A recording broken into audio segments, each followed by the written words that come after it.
Ne, kjo gjuhë arbëresh ka zonat fatime, ka hora ime. Kjo është shqipja e vjetër, shqipja e Skënderbeut që ruhet edhe mbahet gjallë në Italinë e Jugut nga komuniteti arbëresh. Kjo trashëgimi e pasur shpirtërore johoi në Vatikan, ku ambasada shqiptare pranë Selisë së Shenjtë mblodhi komunitetin arbëresh i cili shpërfaqi gjithë kulturën e vyer dhe të lashtë shqiptare.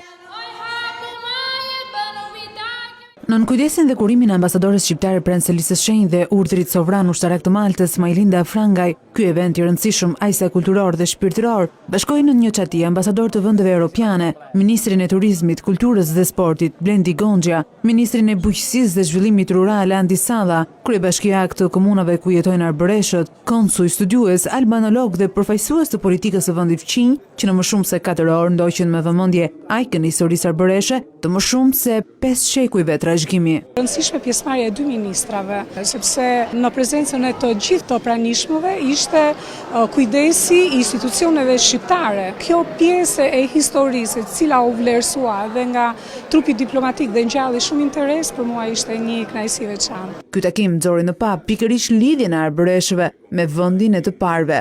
Unë çdo vit kam promovuar historinë, kulturën arbëresh, nuk mund të mos vendosja edhe një koncert. Eventi nisi me konferencën kushtuar zgjimit të kulturës identitare arbëreshe gjatë shekullit të 18, ku pjesë e panelit ishin figura të shquara që kanë dhënë një kontribut të madh në ruajtjen dhe promovimin e folklorit, muzikës, letërsisë arbëreshe, si dhe përfaqësues të politikës së dy vendeve. Për mua është një nder i madh të jem këtu për të festuar bashkë këtë trashëgimi kulturore, shpirtërore dhe humane, me vlerë të jashtëzakonshme, memoria e gjallë që buron nga Shqipëria, Italia dhe nga Kisha Katolike. Ngjarja e sotme bashkon njohjen, traditën, artin, shihen dhe demonstron në mënyrë të jashtëzakonshme se si kultura i mbijeton kohës. Është domethënë se të vihet re se teksti i veprave të apostujve nuk flet në mënyrë të përgjithshme për një grup të formuar nga popuj të ndryshëm, por i përmend një për një të gjitha traditat e veçanta kulturore. Në vitet e fundit, komunat arbëreshe kanë promovuar projekte kulturore, muzikore, gjuhësore dhe turistike, duke risjellë në qendër të vëmendjes identitetin ton. Prezenca e 2 ministrave të kabinetit ton qeveritar në këtë event ishte padyshim shenja pozitive dhe angazhimi se ky bashkëpunim ka nisur të marrë jetë me punë konkrete. Për gjithë atë ndërveprim që ne po bëjmë tani deri në nivelet e një koncept ideje e cila shumë shpejt do të realizohet për një muze arbëresh në Vuno. Të ruajmë traditën, të ruajmë lidhjet, të ruajmë produktet cilat ne kemi sjellë edhe sot këtu të përbashkëta. Pjesë e këtij aktiviteti ishte edhe Ministria e Kulturës së Vatikanit, me të cilën kam bashkëpunuar edhe vite të tjera. Në këtë mënyrë është forcuar marrëdhënia midis Ministrisë së Kulturës së Vatikanit dhe Ambasadës së Shqipërisë në Vatikan. Kjo këngë që arbëreshët i këndonin tokës që lanë, sot është kthyer në himn për shqiptarët që jetojnë në kufij të ndryshëm. Ata e kanë trashëguar brez pas brezi, duke rrëfyer mallin që kanë për Shqipërinë.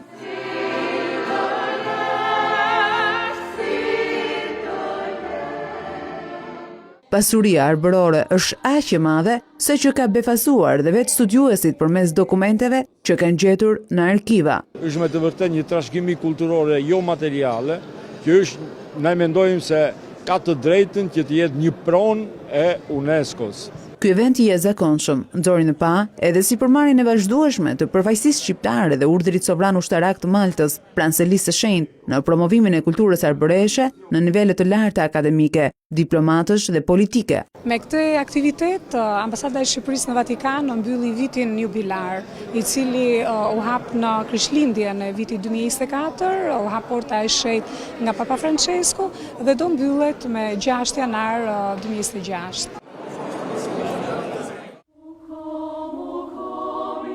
Një ditë pas eventit, Ministri i Kulturës dhe i Bujqësisë, kryetaret e bashkive të komuneve arbëreshe, vetë gratë arbëreshe që mbajnë kulturën gjallë, së bashku me përfaqësuesin e Shqipërisë në Vatikan, Majlinda Frangaj, patën një takim me Papa Leonin e 14 në Selinë e Shenjtë.